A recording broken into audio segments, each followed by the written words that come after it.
जैसे ही सूरज की पहली किरण पड़ी, चुड़ैल जोर से चिल्लाई। बहुत समय पहले की बात है। सुहागपुर नाम का एक सुंदर जंगल बगीचा था। उस बगीचे का मालिक एक सेठ लोमड़ी थी। उसके यहाँ 4 जानवर काम करते थे: गधा, बकरी, भालू और सूअर। ये चारों रोज सेठ लोमड़ी के बगीचे में काम करने जाते थे। गधा बोलता है, सेठ जी, हमें कोई काम मिलेगा क्या? हम लोगों को काम की तलाश है। यदि काम तो बताइए। सेठ लोमड़ी, तुम लोगों को क्या क्या काम आता है? हम लोग कोई भी काम कर सकते हैं क्योंकि हमारे जंगल में काम की कमी है। सेठ लोमड़ी, बताओ, एक दिन के काम के बदले कितने फल लोगे? गधा, हम एक दिन के 10 फल लेंगे।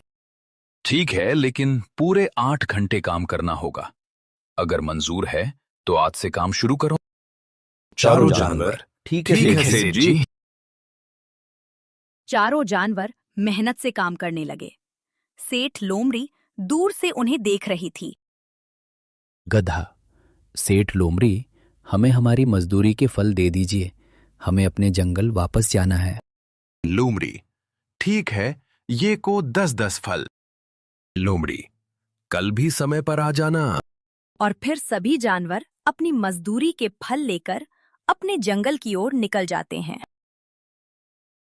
चारों अपने जंगल लौटते हैं। गधा, दोस्तों, आज जिस बगीचे में हमने काम किया उसका मालिक बहुत अच्छा है।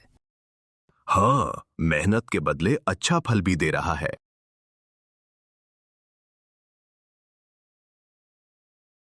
रात में सोते सोते भालू सोचने लगा। अगर यहाँ हमें पूरे साल काम मिल जाए तो हमें दूसरे जंगल जाने की जरूरत नहीं पड़ेगी। उधर गधा भी यही सोच रहा था। गधा, अगर ऐसा ही चलता रहा तो हमारे दिन बहुत अच्छे गुजरेंगे।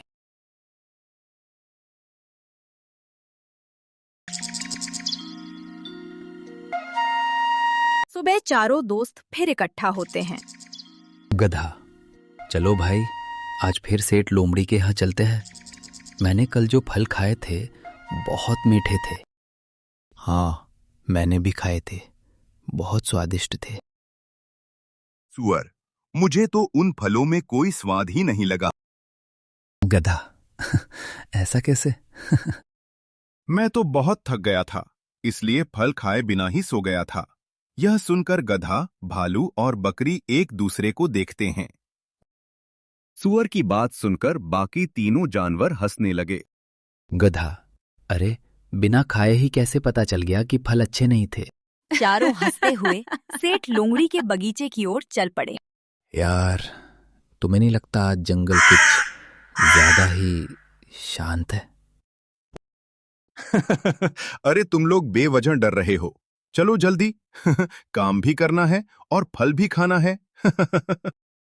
चारों जैसे ही बगीचे के पास पहुंचे, उन्होंने देखा कि बगीचे का दरवाजा खुला हुआ था, जबकि कल लोमड़ी ने खुद उसे बंद किया था। बकरी, ये दरवाजा खुला क्यों है? गधा, हो सकता है सेठ लोमड़ी जल्दी आ गई हो। चारों अंदर गए, लेकिन अंदर कोई नहीं था। पेड़ों पर फल तो थे, लेकिन आज बगीचे में अजीब सन्नाटा था। अचानक हवा तेज चलने लगी और पेड़ों के पत्ते जोर जोर से हिलने लगे। मुझे ये जगह ठीक नहीं लग रही।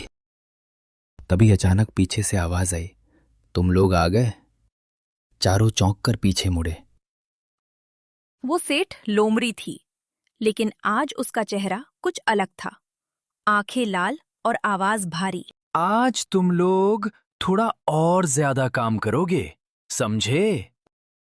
गधा, लेकिन सेठ जी, आपने तो 8 घंटे कहा था। आज 12 घंटे काम करना होगा। कुछ तो गड़बड़ है। काम शुरू हुआ, लेकिन आज फल अजीब लग रहे थे। कुछ काले, कुछ सड़े हुए।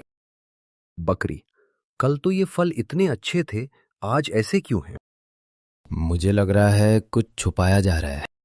तभी गधा बोला, दोस्तों, हमें सच पता करना होगा।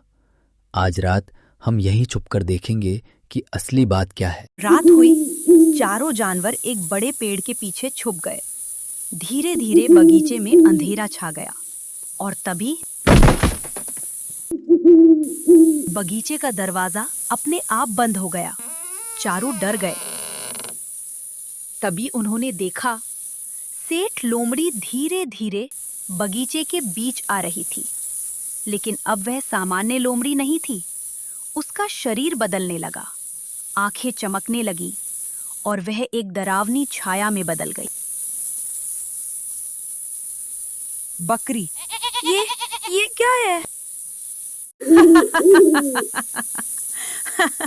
इन भोले जानवरों को क्या पता, मैं उनके मेहनत के फल नहीं देती, मैं उनकी मेहनत की ताकत चुरा लेती हूँ।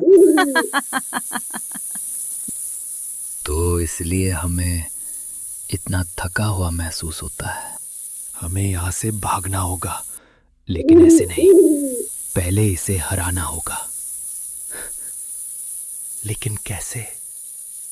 तभी बकरी बोली, मैंने अपने दादा से सुना था ऐसी चुड़ैलें रात में सबसे ज्यादा ताकतवर होती हैं, लेकिन सुबह सूरज निकलते ही कमजोर हो जाती हैं। गधा, तो हमें सुबह तक छुप कर रहना होगा। रात भर चारों छुपे रहे, लेकिन चुड़ैल को कुछ शक हो गया।